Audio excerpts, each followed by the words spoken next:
Hey, Patrick. Hey, Michael J. Man, this set, War of the Spark. I don't even know what they're doing. Like this, it's like, hey, let's reveal all the cards and let's make all the cards insane. Looks like a pretty dope set, no question. I mean, I don't know. This is the creepiest power creepy set. It seems so powerful. Like unbelievably powerful. There's a lot here.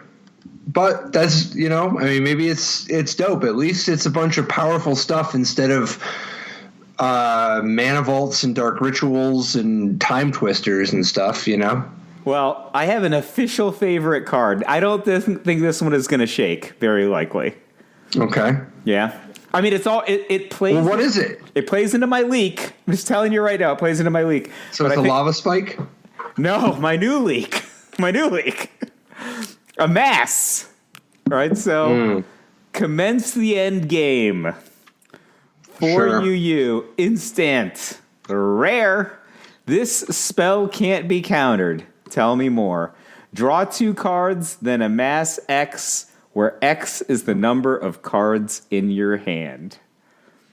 I mean, this card, you cast it at the end of your opponent's turn, and it does everything you would ever want all at once.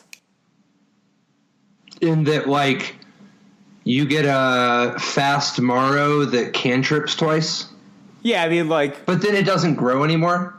Oh, well, it's just an 8/8. I mean, it could grow anyway. Like, you could untap and then cast, like, one of the other amass cards to make it bigger. Like, you can invade this city or, blow up all the creatures in play or something. Like, it could easily get, 2 bigger or 4 bigger or 10 bigger. I don't know how many instant sorceries you have in your graveyard at this point. I think this card it's crazy good, right? I don't know. It doesn't look crazy good to me. Really? Yeah, it could be okay, but it doesn't look crazy good to me. I don't know. Like, what? Like, no, I guess no. Yeah, it doesn't look crazy good to me. It looks fine. Maybe I value other things more than Morrows in this world, in this era. Plus, I think you and I have a different slant on Amass a little bit, but yeah, I don't know. I mean, do you like this card more or less than Finale of Revelation? That's the new Brain Geyser. Yeah. X blue, draw X cards. If X is 10 or more instead, shuffle your graveyard into your library, draw X cards, untap up to 5 land, and you have no maximum hand size for the rest of the game. Exile Finale of Revelation. Now, among cards that have Elder Dragon Twins pictured on them, I do like Commence the Endgame more. I do also understand that untapping with a Wilderness Reclamation makes Finale of Revelation unusually easy to cast for, X equals 10 or greater. No, it doesn't. A Finale is a sorcery. Oh, I'm wrong. I guess you also need to have a Teferi in play. No, you could just not do it that way. Just play it like it's a Mind Spring, and if you ever Mind Spring for 10, you just win the game outright.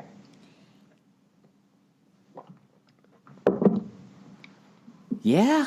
You're not impressed? I like Commence the Endgame more. I mean, just like... No, Commence the Endgame might be better. I just think, obviously, none of these are as good as Augur of Bolas. But whatever. But Augur of Bolas is friends with the Amass cards. He's buddies. I mean, Augur of Bolas is clearly going to be on the squad. So, all right. You don't like my... Commence the Endgame's good. No, it's fine. It's fine. It's like a draining Whelk. It's like... Yeah. It's like a draining Whelk. Yeah.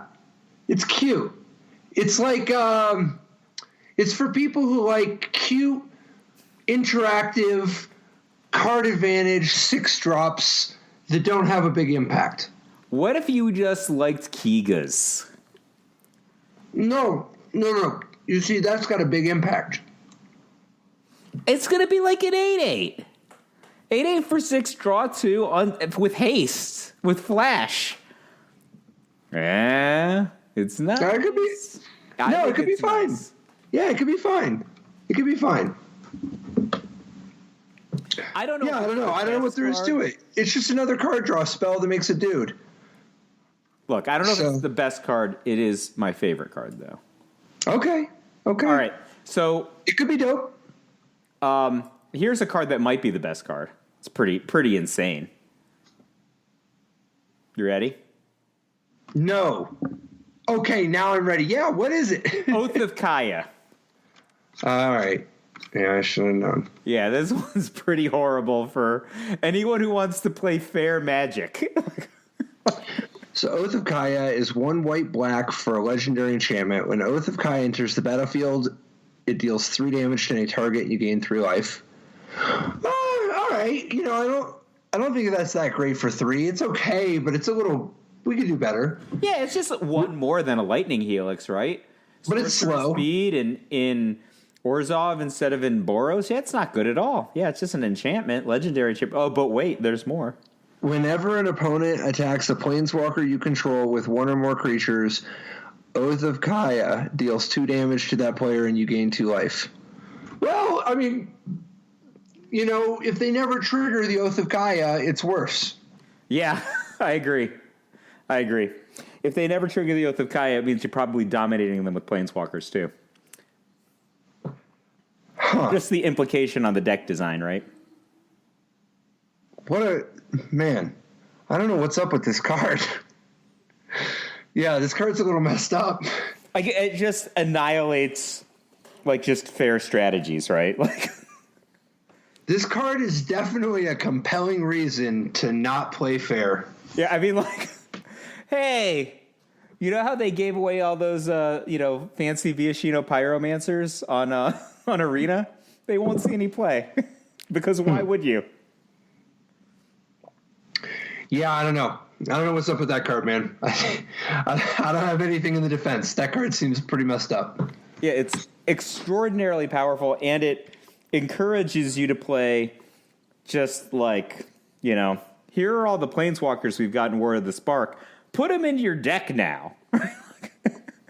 Oath of Kaya will defend them all. All right, here's one of the planeswalkers you might want to play, but maybe not in standard, but maybe is the dumbest planeswalker for big formats. Ashiok Dreamrender. What do you think?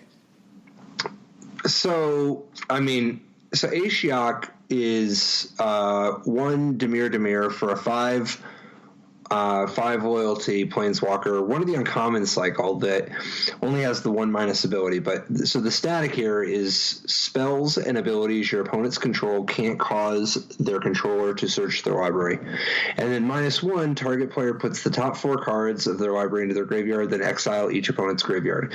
The shtick here being that if you put down Ashiok, your opponent cannot use fetch lands among any other tutors.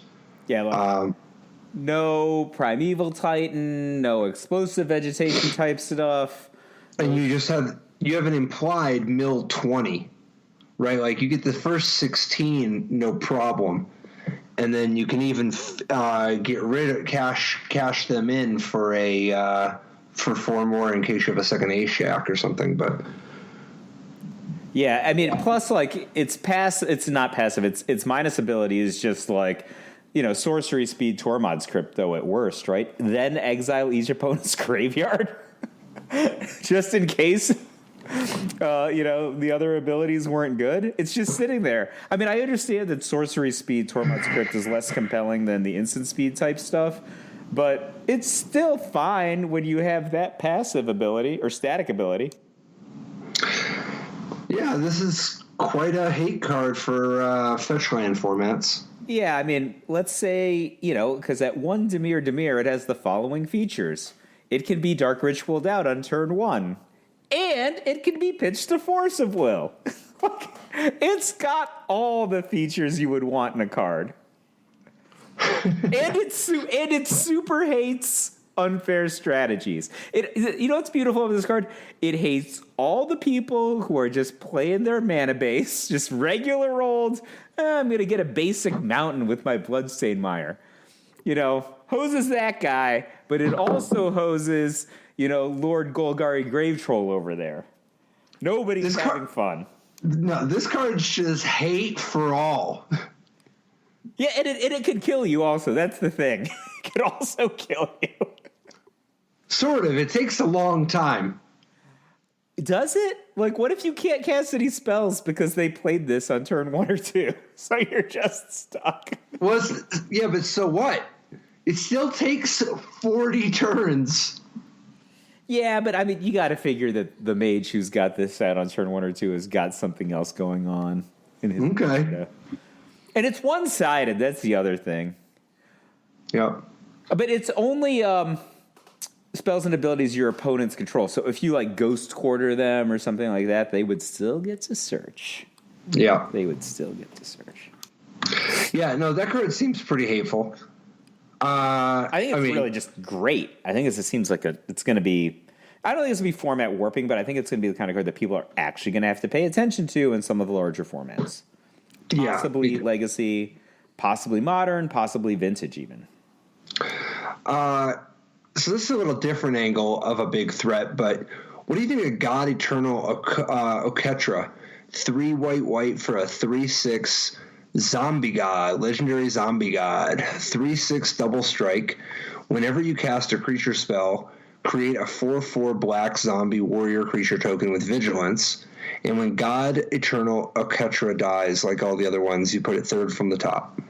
What I think about this is the fact that I'm not sure if this is the best of the God Eternal cycle or not says something about this set.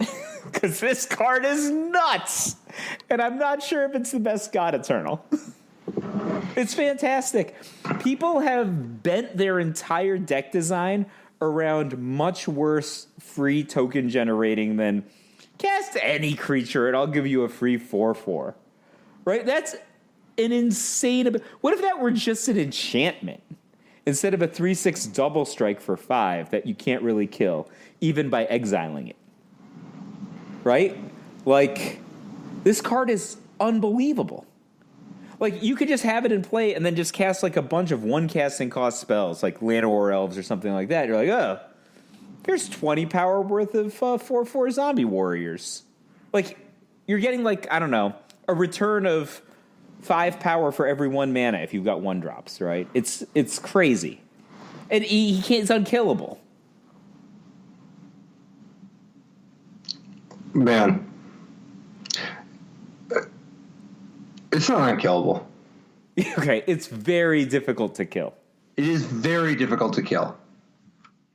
Yeah, this card seems really, really, really, really, really strong and standard. Like you got to like kill it and then do like the dread. No. There's lots of stuff. Like, you could do anything that tucks it on the bottom of their deck.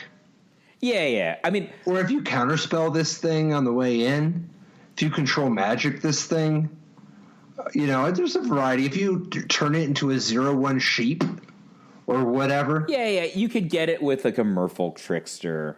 You mill them. Yeah, I mean, there was a question that some people have been floating around about why Enter the God Eternals, that new awesome Amass card, the 5 casting costs, like Amass Bituminous Blast, why it mills for 4. Awesome Amass card. Got it. Yeah, yes. Keep going. So just enter the... First of all, I think this card is awesome, but it's 2 blue, black for sorcery, and it's got like a paragraph worth of text. Enter the God Eternals deals 4 damage to target creature, and you gain life equal to the damage dealt this way, so probably 4. Target player puts the top 4 cards of their library into their graveyard and amass 4. So people are like, hey, why does it bother to mill? Because it mills just enough that if you had tucked one of the God Eternals, you might be able to get rid of it with Enter the God Eternals, I think. You don't think that card's awesome? No, I think that card's awesome. It's like way better than it's not an instant, but it's like I think generally better than Bituminous Blast, which was awesome, right? So it's pretty good. There's a lot of really, really, really good 5s, but I think it lines up well. Like, I think it's lower powered than a lot of these other 5s. Like, I don't think it's as strong of a card as Teferi or whatever, but like it lines up pretty well against a number of things. So I think it's going to have purpose. It's also, you can go find it with Augur of Bolas, which. I think that's going to end up being a big deal. I think that just like deal 4, gain 4 for 5 is like it's not off the reservation, right? You're not like, all right, I would never play that because like people would, in previous lives have been happy to deal 4, gain 4 for 6 even. But then you're adding to that, the middle. A 4/4. But the 4/4 is really that's the super payoff, right? Right. But yeah, so God Eternal Oketra, just to get back to your question, is silly good. But so are the other God Eternals, right? At least one of the other God Eternals is really, really good. And then there are some other gods that are worth probably talking about at least. All right. So who do you got your eye on? The green one, for sure. Shocker. God Eternal Rahonas. 3 GG, legendary creature, zombie god. So he's a 5/5 death touch for 5. But wait, there's more. He's got the same tuck ability. When God Eternal Ronas dies or is put into exile from the battlefield, you may put it into its owner's library third from the top. But here's his big payoff. When God Eternal Ronas enters the battlefield, double the power of each other creature you control until end of turn. Those creatures gain vigilance until end of turn. So this is like an overrun type card that leaves a 5/5 death touch. And if your creatures are small, it's overrunning less than an overrun. But if your creatures are like 3 power or bigger, it's overrunning more than an overrun. So I think this card is pretty spectacularly powerful, right? It's an overrun that you can get with your Vivian Reed activation. Yeah, I don't know. This card's got a huge, super high ceiling, but it's going to really depend on the format. And if you look at the set so far, it's not at all clear to me that the way this format plays out is that you just have multiple creatures in play on turn 5. Well, imagine you had a different god, right? And you were attacking with Ilharg the Razeboar, right? And you swung with Ilharg the Razeboar, and you put God Eternal Ronas into play. That would be a big boost, right? Yeah, but that's not super how you evaluate. No, I actually think that Ilharg the Razeboar is only pretty good, even though it's spectacular on the stats. I think it's because the bar is ridiculous for this set. The fact is, this card is only pretty good is crazy. But yeah, actually, let's go back to your point. In the past, big overrun type creatures like the Crater Hoof Behemoths of the world and stuff like that have thrived in being in context with a lot of cheap mana accelerating creatures, and God Eternal Ronas doesn't really pay you off that well for those kind of creatures. You actually have to have legit creatures. Yeah, or pump spells or things that are temporarily increasing their strength. Yeah, their attack. I mean, it's not a God Eternal, but I'm kind of more into some of these 5-cost Planeswalkers like Sarkhan the Masterless. Yes. That card is also great. Sarkhan the Masterless is 3 red for a 5 loyalty Planeswalker. When a creature attacks you or a Planeswalker you control, each dragon you control does 1 damage to that creature. But Patrick, what, and then you don't have any creature? I mean, any dragons? Well, I mean, this guy, obviously the -3 ability creates a 4/4 dragon with flying. Yeah. But the +1 is turned into a 4. Each Planeswalker you control becomes a 4/4 red dragon with flying. That ability is crazy. So the +1 notably doesn't work with the passive, but the -3 obviously does. But a lot of this card is the fact that you get to put it down and immediately you have a 4/4 red dragon and a Planeswalker. And in many ways you have Broodmate Dragon, right? Because you have a 4/4 and next turn you also have this other 4/4. And then if your opponent sweeps the board, you still have one of them. Yeah. So and this is a 1-color 5-cost card instead of a 3-color 6-cost format warping card. Yeah, so this card, you play Sarkhan the Masterless on 5. I think the default play is going to be -3. You retain a 2 loyalty Planeswalker, and then if they attack you or they're going to attack somebody, right? You or a Planeswalker you control, you have now a dragon that hooks up with that static ability on Sarkhan the Masterless. But the thing that's really powerful about this is if you've just got other Planeswalkers in play, the +1, if you've got 2 other Planeswalkers in play, you just turn them on, right? And they're like, in addition to whatever else they've got going on, they are now 4/4 flying dragons. Right, and importantly, that's just permanent. Like, you can do this every turn. So, like, if you put down Sarkin and you have 2 planeswalkers, you can attack for 8. Next turn, if you +1 again, you can turn all 3, Sarkin and the other 2, and that's 20. So, like, Sarkin's really good with any random planeswalker laying around. Wow, if only there were cards that would incentivize you to play a lot of planeswalkers. Mardu, what do you think? I think Mardu. Why Mardu? Because Oath of Kaya. Oh, sure. I mean, I don't know. You can imagine just playing with lots of colors. There's so many different combinations to play. Plus, at the end of the day, Bolas is my master. What about the as far as Planeswalker, anti-Planeswalker tech goes, the Elder Spell? All right, the Elder Spell. This is like the payoff of the story, the Elder Spell, right?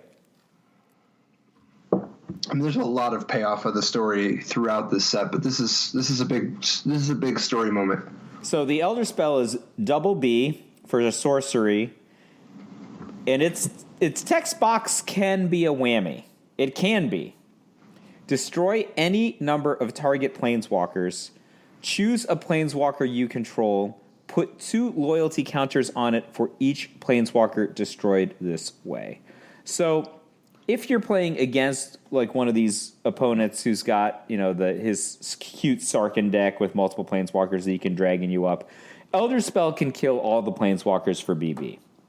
That is really spectacular, and it's also like super, super volatile, right? Like, would you ever just play this card main deck? Maybe, but it's a great card to play in a Mastermind's acquisition strategy. Like a Mastermind's acquisition. Well, it is there too, definitely. Yep. But like, depending on what kind of library manipulation you have, this is a extremely powerful endgame. Yeah. Because, like, you got to remember, it's not just the implied, like, for instance, an implied 2-for-1 where you're like, yes, for only 2 mana, I killed 2 planeswalkers. It's not just like, I mean, that's already, there's a big ceiling there, but just think about how quick, like, what you also just get to ultimate your planeswalker. Yeah, first of all, that's awesome, right? Just 2 mana kill 2 planeswalkers is awesome. Let's just get that out of the way, right? But what if you've got 7 mana and your opponent has 2 planeswalkers, right? They have any 2 planeswalkers, but they don't have a counterspell. And for 7 mana, you use 5 of it to cast Nicol Bolas Dragon God, which has 4 starting loyalty. Then you cast the Elder Spell, kill 2 planeswalkers, put 2 of the plus 2 loyalty counters onto Nicol Bolas Dragon God, and then play -8. How about that? Yeah. And it works with like a lot of planeswalkers, Teferi, whatever. There's so many things that you can just, if you have a planeswalker in the Elder Spell, you are going to annihilate somebody who has multiple planeswalkers. Or, here's the thing, it's destroy any number of target planeswalkers. I think this is the thing that is the super whammy strategy. What if you just played your own planeswalkers? Where you're just like, planeswalker, get small advantages, and then on turn 7, you're just like, Nicol Bolas Elder Spell, kill my own guys, kill you. That's a very powerful strategy. Leaves you a little vulnerable to the Elder Spell. But yeah, it is some high-stakes magic. But a really, really smart man once said to me, hey, man, if you're going to roll dice, at least roll 20-sided dice. But doesn't that increase the variance? Yeah, but it also makes it so that you can roll a higher number. Well, that makes a lot of sense. You said that to me when I was sounds playing handsome. A goobery combo deck instead of Dredge. I was playing like Heartbeat of Spring, and you're like, look, man, if you're just gonna roll dice, roll ones that have more faces. Sure, the higher number on it anyway. What do you think about that, though? You just play your own planeswalker? I think higher numbers are better than smaller numbers for. Oh, no. I would do that. I think that's actually worth considering, definitely. There's so much to have to try because it is clear this is just an alien landscape. Like, the metagame for this new world is, like, I don't know, man. This is like, it reminds me of it kind of reminds me of like looking at Urza Saga and being like, yeah, we're not going to be playing the same Magic anymore, are we? So for me, this is like, you're like, all right, I own like a red aggro deck, or I own these cards for standard, and then like, oh, some new, the spectacle cards came out, I can modify my red aggro deck, but this is mostly going to be what I play at F&M or whatever. Or I own like 2 or 3 decks for standard. You're going to have to invest in a lot of new cards, I think, in order to enjoy some of these new strategies, which is exciting, right? It's going to be very different. Like, I have been like dyed-in-the-wool Goblin Chain Whirlers for like a year, and I don't know if the door is shut on that, but I can't imagine wanting to play those kind of cards in a format where the incentives are I can. like, yeah? Dude, Goblin Chain Whirler goes upstairs. He does 1 damage to each Planeswalker. He's actually really good in this format, I think. Yeah, but he's like, I mean, when I say Goblin Chain Whirler, I don't mean the card. I mean like the string. No, I mean the card. I don't want any of the other cards. I got you. Because I literally want that saying. Card. I could also be talked into like Rekindling Phoenix and maybe Lightning Strike or something, but like I don't want the strategy. Yeah, no, but not like the Fanatical Firebrand part of it. No. Okay. No. But the Chain Whirler part sounds great. Okay. Just so we're clear, I can understand where you're coming from. Because I think like the Chain Whirler is probably getting along real well with like Chandra Fire Artisan and Sarkin the Masterless. Like those guys gotta be buddies. Like all good. Oh yeah. No, they would all kick it at the same, they go hang out at the same discotheque and just have a great time. Oh yeah, I mean like red control or maybe like a little red-black control, that makes sense to me. But like when I meant, not being a dyed-in-the-wool. A red aggro deck. Yeah, I mean just like the idea of like summoning a Viashino Pyromancer in a world where I turn to my left and turn to my right and there's an Oath of Kaya at both tables makes me want to be like, no way. And Feather. All right. Oh my God, Feather, which was like a big part of our discussion last week. There are so many just awesome cards like, Thrash Threat you can play with Feather. Cards that you would just play. So here's a pretty wild one. Casualties of War. 2 black, green. So, same converted mana cost as Desert Twister. Sorcery. Choose 1 or more. Destroy target artifact. Destroy target creature. Destroy target enchantment. Destroy target land. Destroy target planeswalker.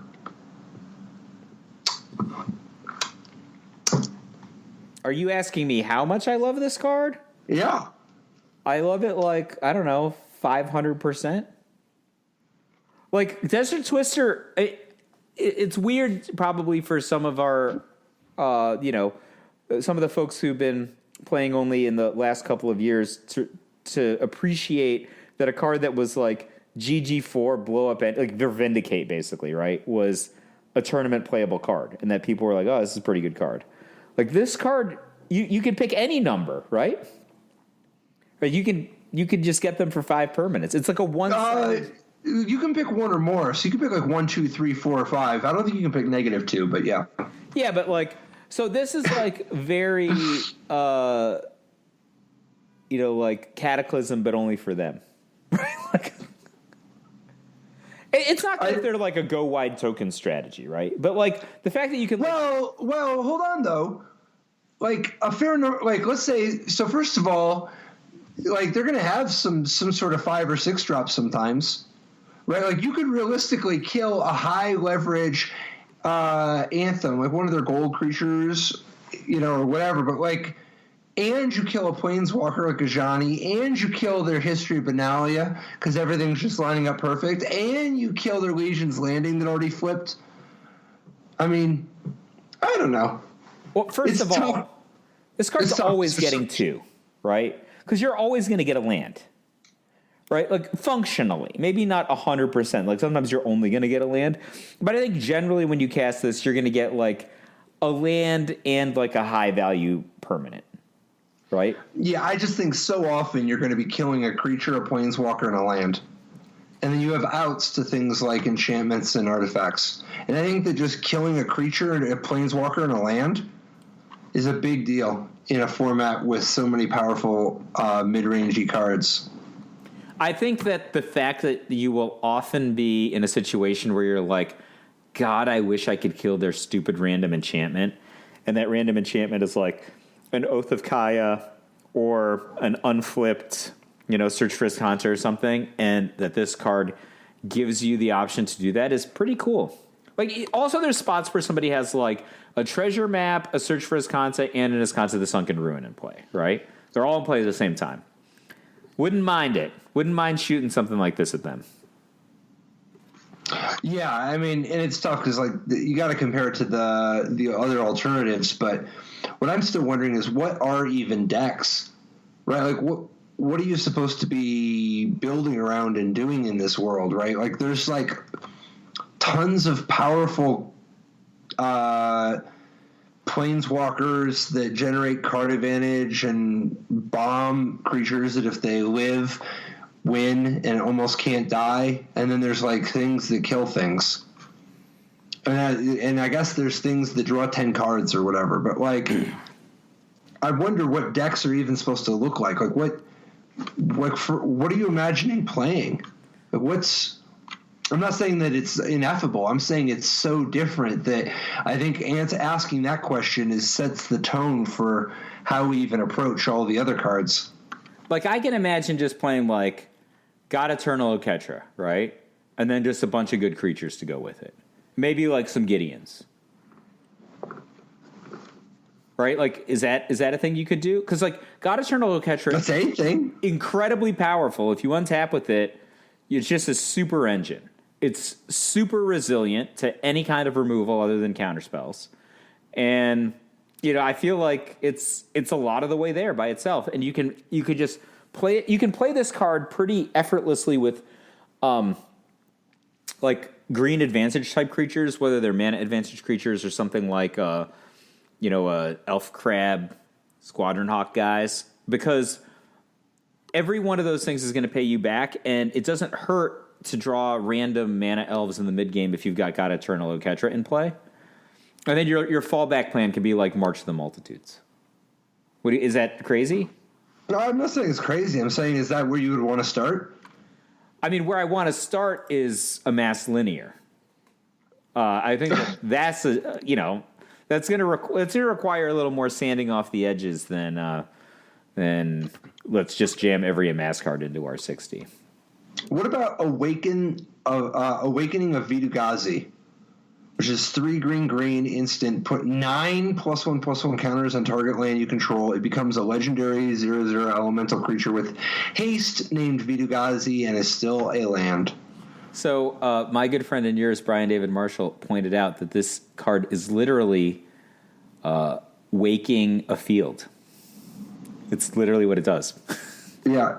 And it's a rude awakening. Yeah, it wakes a field. So I think like this card is pretty awesome, in part because it's an instant, right? So just 9/9 out of nowhere seems pretty awesome. I mean, granted, they can still like cast it down or whatever, but yeah, a 9/9 out of nowhere is really powerful. And if you want to just play like a bunch of forests and like advantage bearing green cards, I think that the card pool is going to let you do that. Awakening of Vitu-Ghazi is a good payoff if you just want to play like, I don't know, rampy stuff and big green spells, and that there's good advantage cards that can help you get there, right? Like, help you keep pace with the other colors and their card advantage or stuff like that. Yeah, I mean, it partly it's a virtual 6 mana 9/9 haste. It's also kind of a 5 mana flash threat if you don't need to block, or 6 mana if you are trying to eat something. It's a great response to big sweepers. Is there any chance you want to, in Modern, give your double strike land 9 +1/+1 counters? I mean, and then untap. If you gave your Inkmoth Nexus 9 +1/+1 counters, you could one shot somebody. Yeah, you could do that. Yep. That seems powerful to me. Yeah, I mean, so let me get your take on another green card. So I think this is in very much the same flavor as Awakening, Avidu Ghazi, and the new Ronus. Nissa's Triumph, which is GG for a sorcery. Search your library for up to 2 basic forest cards. GG for that ability. I think I'm in. I like this already. It has another sentence. If you control a Nissa Planeswalker, instead search your library for up to 3 land cards. Reveal those cards, put them into your hand, then shuffle your library. So it's like, 2 forests for 2 mana on 1 card to begin with. That's a very good return, I think. Definitely. I think so. And if you've got a Nissa Planeswalker, you can just get 3 lands, and maybe they're all forests, but maybe one of them is an Inkmoth Nexus. It depends on the format, I guess. I don't think we've seen a lot of Nissa Planeswalkers in Modern, but maybe there's a reason to try now. Because you can go... Well, I mean, do you like the new Nissa? I do like the new Nissa. I think it's really powerful. I'm not sure where to play it except in a deck full of forests. Yeah, I mean, that top ability is kind of...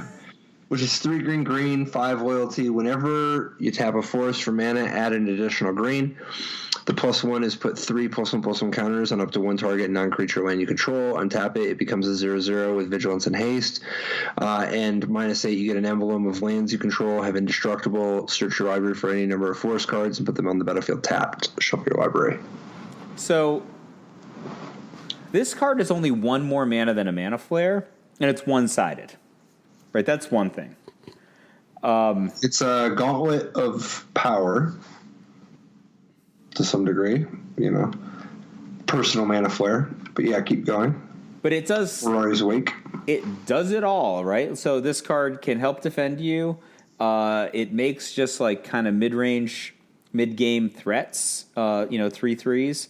And that could be just that top ability is really super strong, right? If you have Nissa who shakes the world, right? So it's not a basic forest, it's a forest, right? So this also turns on breeding pools, right? Am I correct? Yeah, I mean, why not? So if we want to go back to that blue X spell that you were talking about before, if you had just, tap 5 to cast Nissa, right? Play a 6th land, and imagine they're all some kind of forest, but you have 2 breeding pools amongst them. That's 12. If you have this Nissa Planeswalker in play, you can cast that Nissa's Triumph card and go get yourself some breeding pools, or some sort of cards like that, and you could just lace together your own little personal combo deck. And all these cards are all good anyway. What do you think? Yeah, I mean, I think it's going to be one of those deals where you don't have to work too hard because you probably are at high risk of getting tricked into working too hard, because in reality, the 2-cost draw 2 is like the really attractive thing. The marginal utility of the 3rd forest that you search out of your deck, and in the case of you already literally have a Nissa, I wouldn't, throw the card away, but you're probably pretty far ahead, you're saying? Yeah, I'm saying I wouldn't put too much stock into that part. I think it's almost entirely about the draw 2, and play Nissa if you want to or not, but you probably don't want to play Nissa to power up her Triumph. Yeah, I mean, I think the Nissa is powerful, and you might want to do something with it, whether it's the blue X spell or something else. But the Nissa's Triumph, I think, it's just a gem, right? The card is fantastic. If you're in the market for that. Yeah, if you're in the market for getting some... If you're in the market for that, because it is a good thing, but it's not a thing for good decks most of the time. It will be sometimes, though. You don't have to, they only have to print one Valakut that cares about forests, where suddenly you're like, this card is a defining card for several formats. Well, I think you just get, a wise man once told me Sometimes WotC prints library manipulation that's too good. It's our job to identify those times and play those cards. But this isn't. It only gives basic forests, man. 2 basic forests for GG? Like, what's your deck? The card is really good. It's just you have to have the deck already. This card doesn't single-handedly make the deck. No, you're right. Because, yeah. But it's fine if you're in the market for just tons and tons of forests, which some people are. Here's a land I'm a little bit more excited about, and that's Blast Zone. Blast Zone enters the battlefield with a charge counter. Tap, get a colorless mana. You can pay XX tap and put X charge counters on Blast Zone, and you can pay 3 tap and sacrifice Blast Zone to destroy each non-land permanent with converted mana cost equal to the number of charge counters on Blast Zone. So it's like a powder keg, right? Well, sort of. It's supposed to look like that, but I don't think it'll... So, you just put it down, and it starts at 1. Right? And you just have a colorless land. So you just use it as a land for a little while. And then at your leisure, you can power it up a little bit based on the needs of the game. You can leave it low if you're, facing some kind of small threats. But you can pretty quickly turn your Blast Zone, just in your spare time, turn it into a thing that you can later cash in as a virtual unkillable instant speed sweeper that also hits planeswalkers.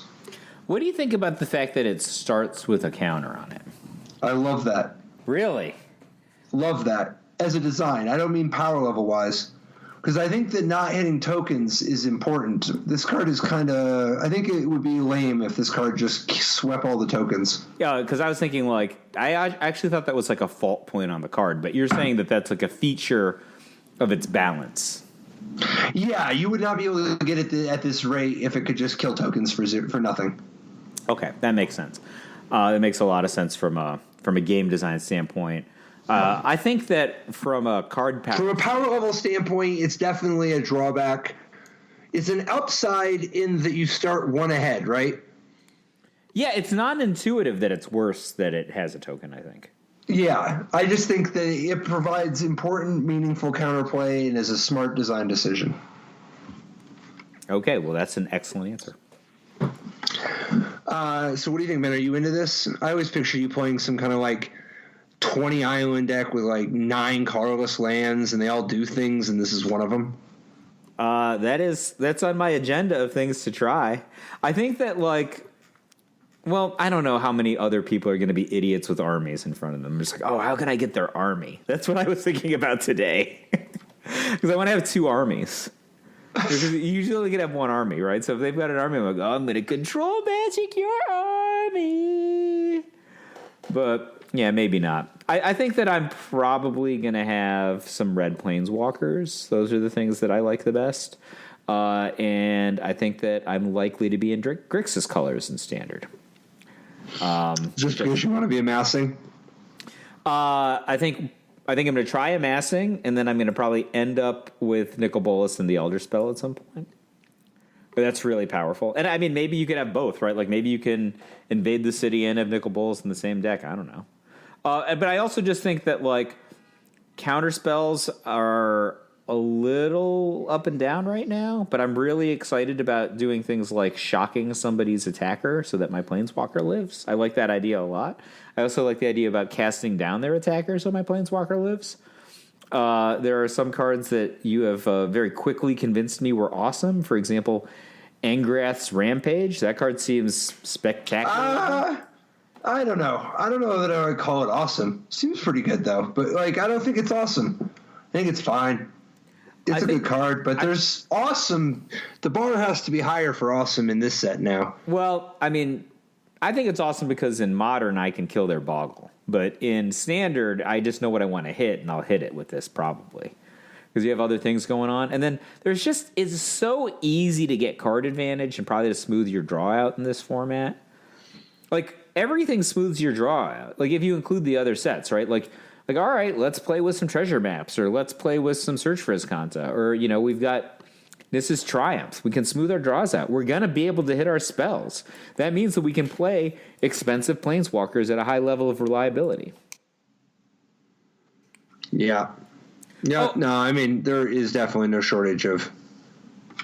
What are you're reacting? Oh, and then my other thing is like either Boros or Naya Angels, because Feather's so good, but the other Angels are also still good, right? Like the other Angels didn't stop being great, right? Lyra Dawnbringer is still great. Like Aurelia is still great. Just jam those guys together, and they could probably get along with some of these other planeswalkers and powerful permanents. I think like Oketra in Angels is probably overkill, but maybe I'm wrong because Oketra seems silly how powerful she is. Yeah, but you can only play so many 5s. Yeah, that's true. Dude, are you not into Toll of the Invasion for your Amass deck? 2 and a black, target opponent reveals their hand, you choose a non-lane card from it, and they discard it, and then you amass 1. I like Toll of the Invasion, not 0, but it is literally on the outside of the currently revealed Amass cards. It's on the outside of the ones that I want to play with. I do like Toll of the Invasion in the sense that I think that there's going to be a lot of games where the battlefield and the decks are creature poor, but also as a result creature removal poor.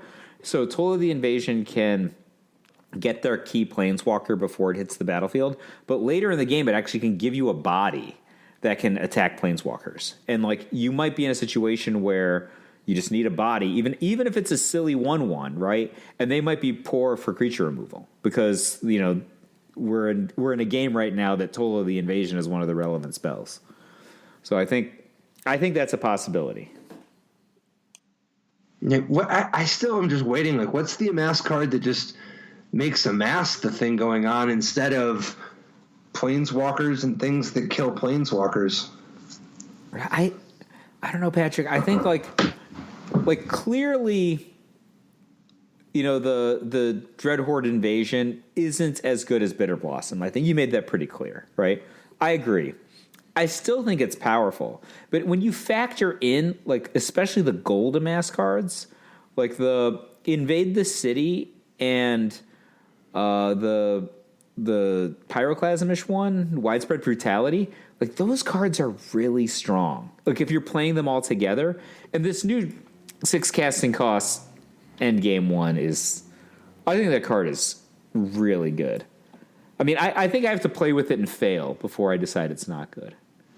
Well, I'm not saying it's not good. I'm just saying I'm not so sure the Amass cards work well together as opposed to working better not together.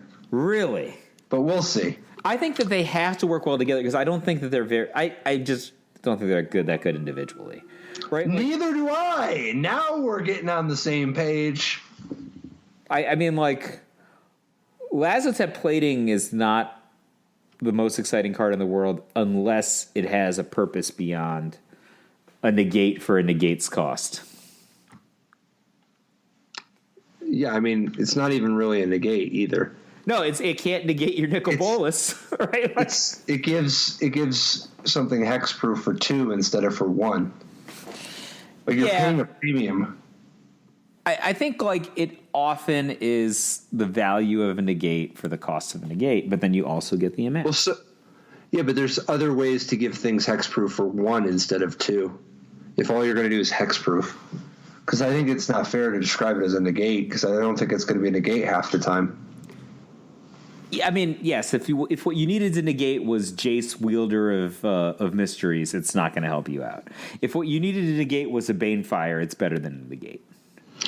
Yeah, and if what you need to negate is even just like some kind of a sweeper, you know, I just think there's going to be a lot of things you can't plating against. You know what you can plating against? The Elder Spell. True. So I don't know, man. I think when I look at this set, I keep thinking of the sort of battles involving the big heavy hitter planeswalkers, you know, like whether it's Teferi or Nicol Bolas or whoever, but the amount that this set seems to have card advantage threats and a ton of powerful removal for said threats. There's this tutor, Finale of Devastation, that's X green, search your library and or graveyard for a creature card with converted mana cost X and put it into the battlefield. If you search your library this way, shuffle, and if X is 10 or more, creatures you control get +X and haste until end of turn. So it's it's sorcery speed, quarter calling, right? But it does work out of the graveyard. And then it has this mode so that if you're playing an elf deck or something, right, where you're like, oh, I'm just using Finale Devastation to search things up. But if you could ever get it up to 12 mana, you win. Like, you attack for 100, right? I mean, yeah, if you have other creatures that are untapped, yeah. Right, you don't just straight... I mean, whatever guy you got, right, is going to get +X and haste. Well, no, it's all creatures you control get +X. No, I'm just saying, like, if in order to get to 12, you had to tap a bunch of elves, right? That didn't get you there, right? Oh, I see. Not unless you can untap them somehow. Yeah, I'm not disagreeing with you. I'm just saying, like, it's just not, unconditional. Well, I mean, if you're going to do 100 damage, what about, like, the Finale of Glory? Isn't that kind of the road to... I mean, I guess it's at least a road to 60 damage, but X white, make X 2/2s with Vigilance, and if X is 10 or more, also make X 4/4s with Flying and Vigilance.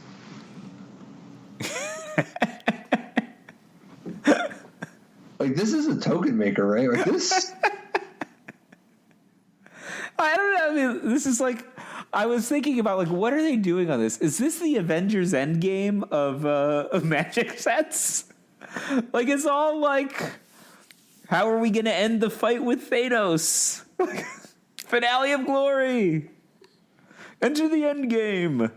Thanos, or did you say Thanos or Bolas? Oh, I'm sorry. Did I say Thanos? Yeah, they gave Bolas this glove. He snaps his dragon fingers. Yeah, I mean, it feels very Avengers Endgame hype to me. Yeah. I mean, they even have a name of a card called Enter the Endgame, right? So, Finale of Glory as a token maker, though, I think is surprisingly efficient. If you like, so it's not like you're happy to do 3 to make a 2/2, right? But it's a body. By the time you get to 4, you're already getting your money's worth. You get 2 Vigilances for 4, right?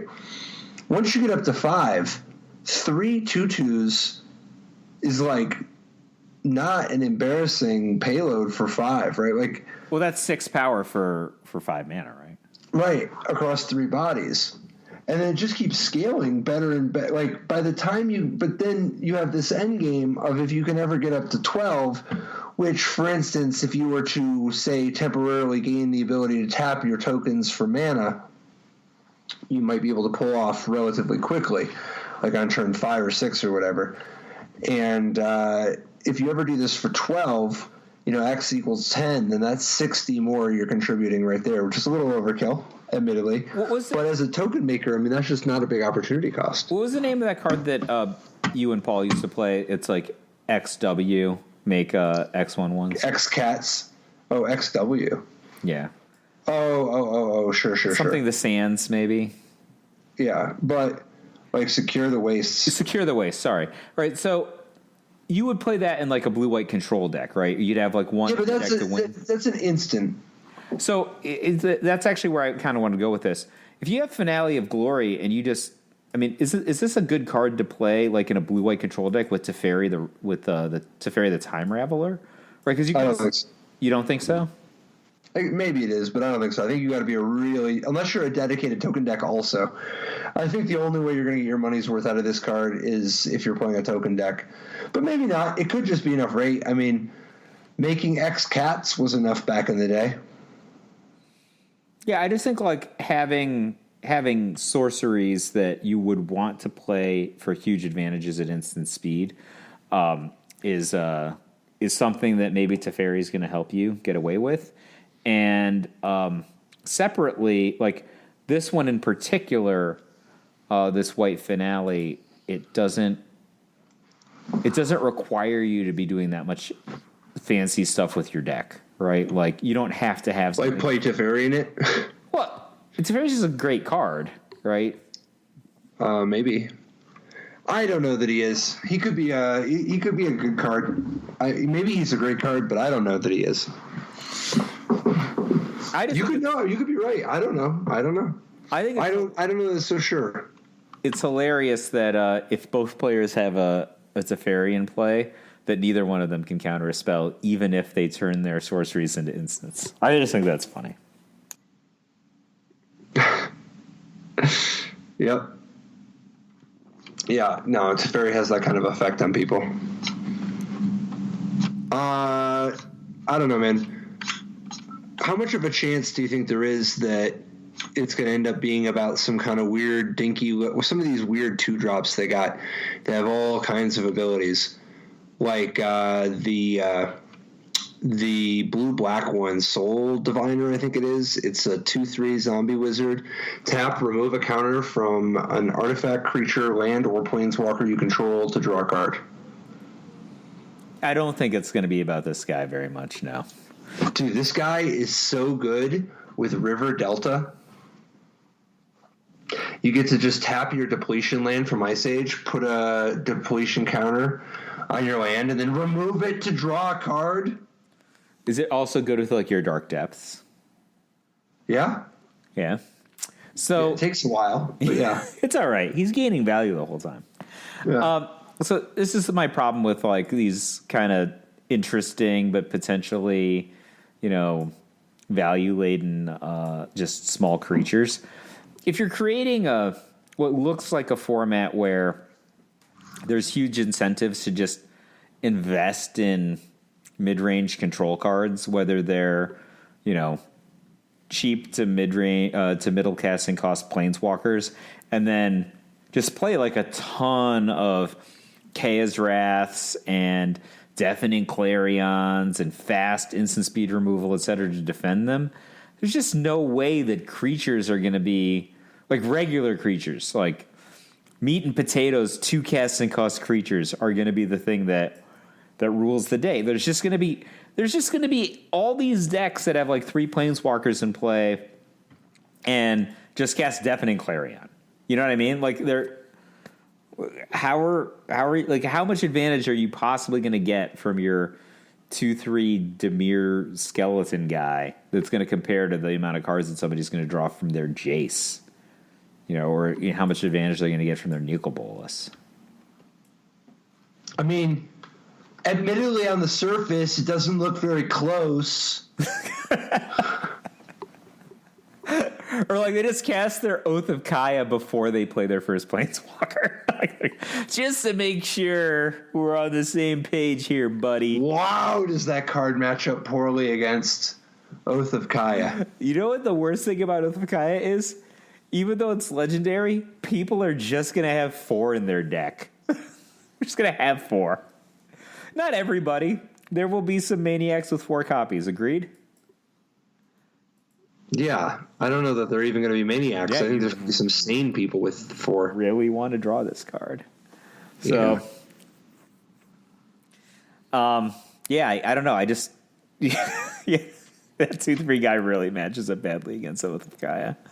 But I think a lot of the creatures do, right? Feather doesn't. Feather doesn't match up badly against it. So I think like if you're going to play like Angels or something where the creatures themselves are resilient against Deafening Clarion, something like that, like that's a little bit different of an angle. But even then, like you just have these incentives. Like what if I'm like a green big mana deck and I just have Casualties of War at the top of my curve? Like, that card is really powerful, I think. I would be into that in like the Nissa's Triumph deck, maybe.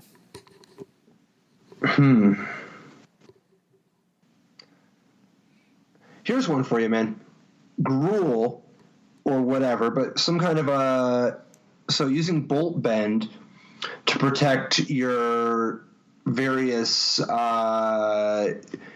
whether you're putting Rekindling Phoenix, the Skargan Hellkite, or even just some riot creatures, but for 1 mana, the ability to protect your threat with a deflection, isn't that like really attractive? I think that there's just a different bar, because in a lot of formats that would be crazy attractive. I mean, I think that, like, yeah, this card's really sweet. Right, the original Deflection was a premium card in Standard when it first came out. This is potentially that same thing. It's potentially a divert with no downside. It redirects abilities too, man. This card seems unbelievable to me. Bolt Bend? Yeah. I think it's really good. Maybe I'm... Like, for instance, okay, so let's suppose you're playing Modern and you're playing with Tarmogoyf or Tasigur or Gurmag Angler or anything. You just have a 1 mana deflection. It could be really powerful. Yeah. Or in Standard, you just drop your Rekindling Phoenix. Like, for instance, they try to Teferi your guy, and you just put their Teferi third from the top. So this has changed the target of target spell or ability with a single target. Like, you could make them Thoughtseize themselves. Yeah. That's sweet. Yeah. Whatever. If they just put down whatever Flame Tongue they have, whatever Vizara they have, whatever kill spell they have, so often, as long as they have any permanent, you're going to get money. I don't know, man. This card seems... I just think that this format is so long on ways to kill things and ways to draw, like ways to spend 4, 5, 6, 7, 8, 9 mana doing insane things. What the format seems short on is ways to actually get really high leverage tempo plays for 1 mana. Maybe 2. 1 or 2 mana. That's what I want, is ways to spend 1 or 2 mana to trade with my opponent's 5 mana. Yeah, I think you're onto something. I mean, this card it was obviously a good card, but I mean, I think that the applications you're talking about are probably pretty meaningful. Well, awesome, man. Either way, this set looks freaking crazy. This set is literally just out of control. It's like... It's the most powerful set in years, right? Like, when was the last time we had a set that Time Spiral? Like, I don't know.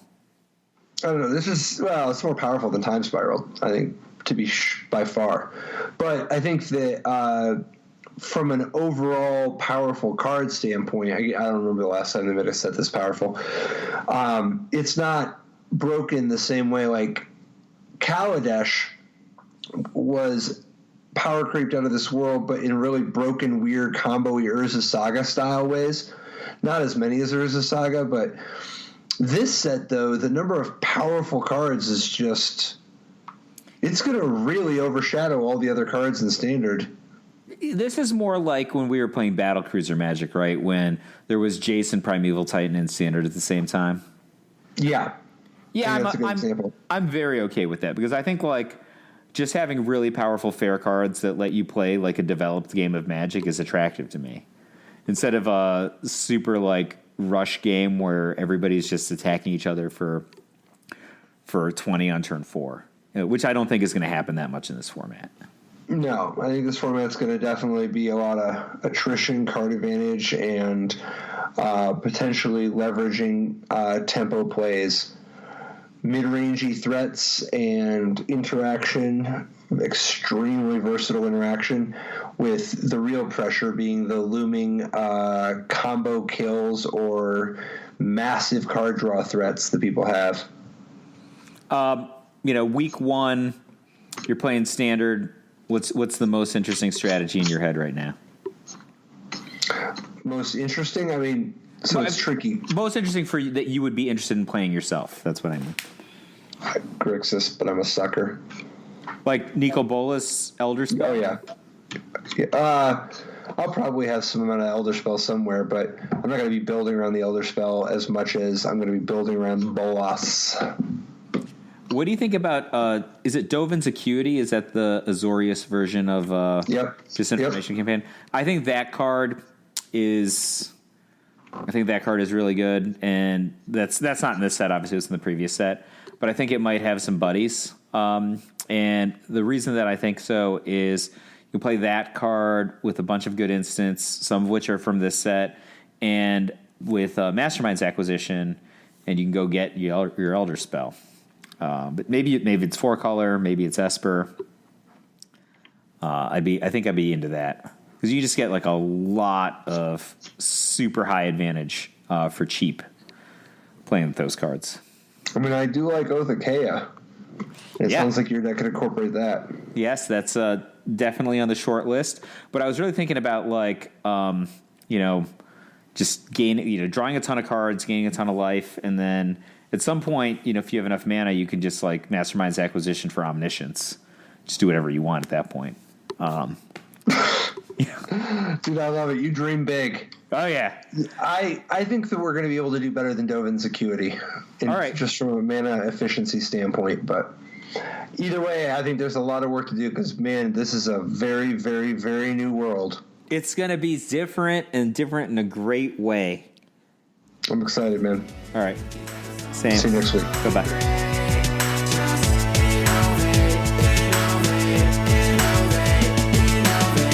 Life didn't work so great. Tried to play Dredge, so jailer hate. Ghostly prison waiting for my untapped phase. Your core trapped in amber stasis days.